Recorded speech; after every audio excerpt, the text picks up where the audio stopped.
Olá, nossa entrevistada hoje aqui no Gente em Destaque da TV Câmara Jacareí é a escritora Zenilda Lua. Muito obrigado pela sua presença, por ter aceitado o nosso convite. Boa tarde, Rodrigo. Muito obrigada pelo convite. Muito obrigada. Vamos começar, antes da gente entrar na parte da literatura, conhecer um pouquinho da sua trajetória pessoal, né? Você é nascido na Paraíba, né? Sim, no sertão da Paraíba. Conta um pouquinho o que você lembra daquela infância, a cidade de Patos, né? A cidade de Patos. Nasci numa família camponesa, apaixonada por literatura de cordel. Então, as noites de lua ficavam mais bonitas quando meu pai fazia uma fogueira e em volta dessa fogueira ele reunia pessoas para declamar poesia, literatura de cordel. Ele e minha mãe eram declamadores exímios.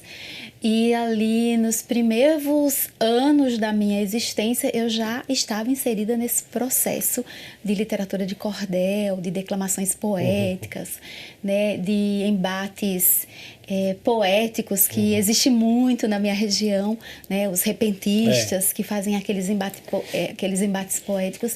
E as minhas primeiras lembranças assim, da minha infância é essa cena. Em Noite de Lua, meu pai fazendo declamações de literatura de cordel e a gente ali junto com ele. É uma família grande a sua?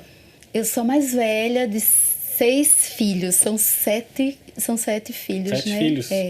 Meu pai e minha mãe desde sempre eram muito apaixonados por literatura de cordel. É mesmo? E acabavam inserindo a gente nesse contexto, né?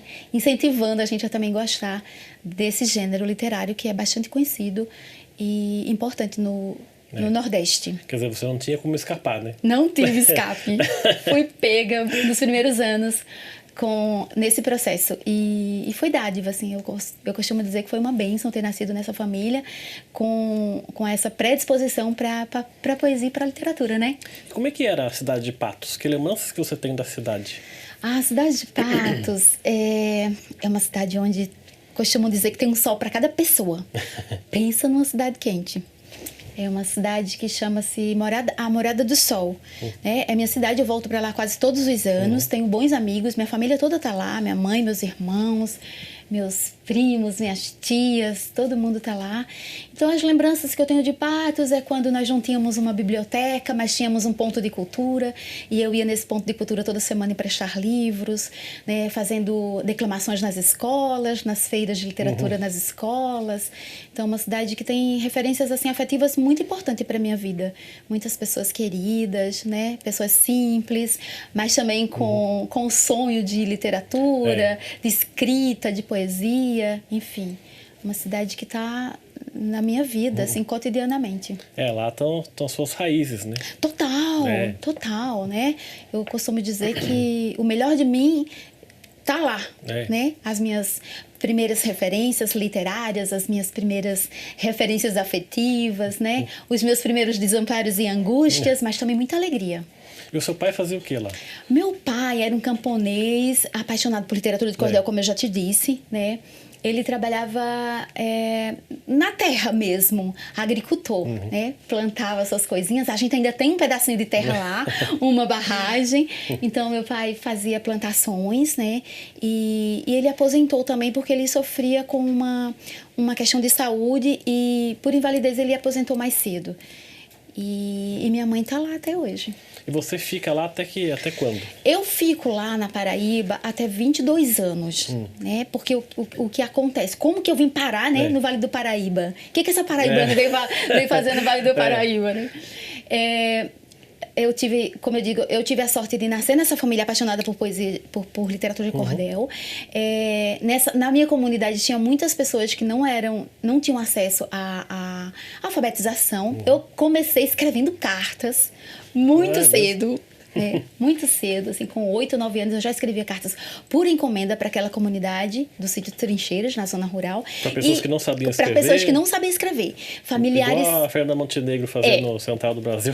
Mas a diferença da Fernanda era que ela fazia as cartas e não colocava no correio, nem entregava, né? Eu entregava as cartas, eu escrevia, entregava e às vezes eu até mesmo colocava no correio. Aí, por que eu vim parar aqui? Um poeta que morava em São José dos Campos descobriu que lá no sertão da Paraíba tinha essa criatura que escrevia cartas por encomenda e que declamava poesia na praça, pensa. E esse poeta de São José dos Campos falou para esse amigo que trouxe essa informação, né? Me dá o endereço dela que eu vou mandar uma carta, para ver se ela sabe escrever carta. E chegou uma carta desse poeta, lá no sertão da Paraíba, quando eu tinha 19 anos.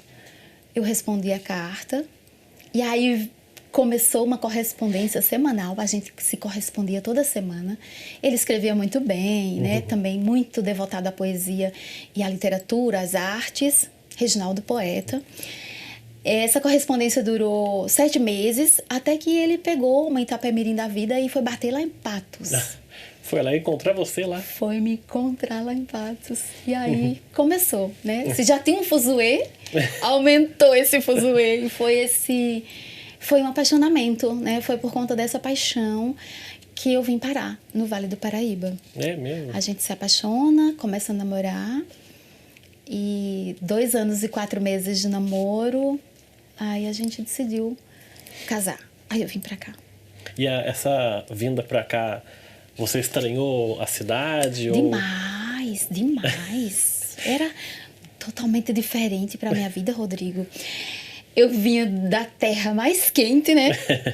Patos tem um sol pra cada pessoa. É. Eu vim da morada do sol pra morada da neblina, né? Porque quando eu cheguei aqui nos anos 90, São José ainda era aquela cidade fria, que havia muitas árvores, o frio era constante e dolorido.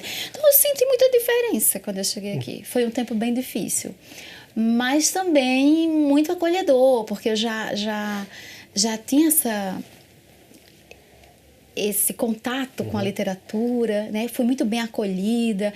Meu esposo era poeta, então tinha uma rede muito bonita de amizade, também ligados à literatura, ligados à arte, né? À transformação.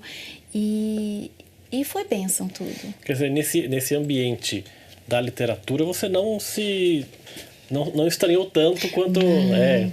Não, o que eu estranhei mesmo foi o frio.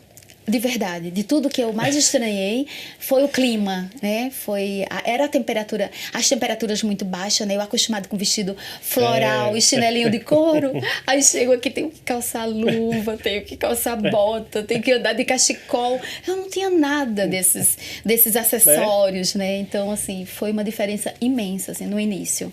Ainda lá em Patos, quando você falava que declamava poesia na praça, como é que isso começa? Lógico que tem a sua família envolvida, Sim. Mas... para a partir de você começar a querer espalhar a poesia, como é que isso parte de você? Sim, isso começa... Tem uma questão na minha infância que eu preciso informar que é muito importante para a minha vida, né? Aquele poeta, meu pai, né? O poeta alegre, aquela pessoa agregadora, ele sofria com uma doença muito comum que é o alcoolismo. E concomitante a isso, a minha mãe também adquiriu uma doença emocional que depois foi diagnosticada com esquizofrenia.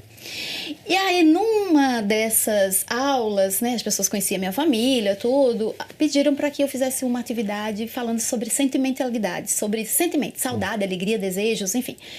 E nesse período, a minha mãe estava internada num complexo de psiquiatria. Lá em João Pessoa, perdão, São José dos Campos, João Pessoa. E eu fiz externei esse sentimento, né? Falando sobre a saudade da minha mãe. Já ia por uns 3 meses que a gente não conseguia vê-la, porque ela estava num processo de tratamento mesmo e era longe. E quando eu escrevi esse bilhete para minha mãe, a minha professora se emocionou completamente e disse: isso é poesia. Isso não é um bilhete de saudade. Esse bilhete foi datilografado, colocado no quadro. Nas escolas antigamente tinha uns quadros assim, né, onde colocava coisas que alunos se destacavam, né? Esse meu bilhete foi parar nesse quadro. Depois chegou, era mês das mães, foi lido na Rádio Espinharas, no programa de Paulo Porto, que tinha uma audiência muito boa na época. E aí já tínhamos, né, esse conhecimento da literatura na nossa vida e começa assim. E aí começaram a fazer pedidos para escrever sobre saudade. Alguém estava apaixonado, queria que eu escrevesse uma carta de saudade ou de emoção, ou declaração, né, desse amor. E começa assim, na escola. E eu vou fazendo, né, com essa incipiência, sem muita experiência, mas exibida, sem timidez, né?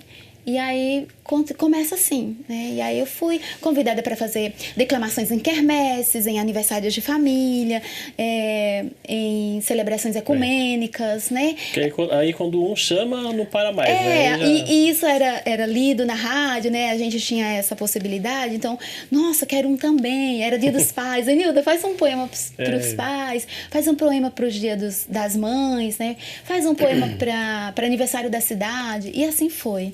E assim é até hoje. E para você, sempre desde o começo foi fácil escrever, colocar no papel esses sentimentos? Ou você também tem aqueles dias que não tá para nada? Nossa, não é fácil não, Rodrigo. Tem dia que não tá para nada. Tem dia que não aparece uma alma viva de inspiração. Mas assim, a gente precisa exercitar a leitura, né? E como eu falei para você das encomendas das cartas, aquela época era muito importante, porque a escuta traz essa consternação, né? Cada um tem uma história diferente. Cada um tem uma queixa, um desamparo, uma alegria. E aí eu ia escutando, né? E transformava isso em literatura, né? A carta é também uma literatura, né? E aí eu transformava isso na literatura. Mas a poesia veio mesmo para minha vida com uma força incrível, como uma epifania iluminada, quando aos 12 anos eu conheci a obra da poeta Adélia Prado. Né? Quando a Adélia chega na minha vida, aí foi um transbordamento, assim, né? A poesia dela é muito específica, é muito cotidiana, é muito sublime. A poesia da Adélia, assim, foi um presente para a minha vida. E para você, com 12 anos, já ter esse contato com a Adélia Prado, né? Sim.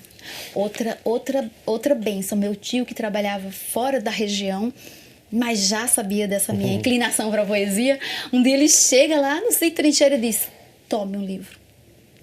Acho que vai ser bom para você. Me deram esse livro de poesia. Eu não entendi nada. Eu não entendi nada desse livro. Mas como você vive aí, né, falando de poesia, leia. E aquilo foi um encantamento, de verdade. O Rodrigo, foi uma das coisas mais lindas, assim, eu me apaixonei.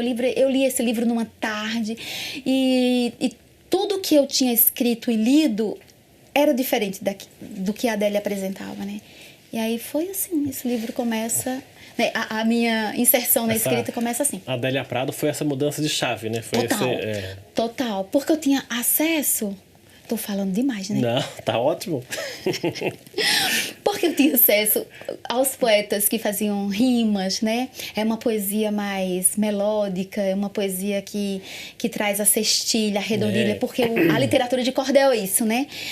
E o verso livre, é claro, eu conhecia Drummond, Cora Coralina, Alta de Souza, mas eu não conhecia o poema da Adélia, que é esse poema cotidiano, tão sublime. Pra gente encerrar o primeiro bloco, já que a gente falou em Adélia Prado, o que você diria que ela tem de mais especial e de diferente em relação aos outros poetas que você já leu ou que você também admira? O que ela tem que faz a Adélia sobressair para você?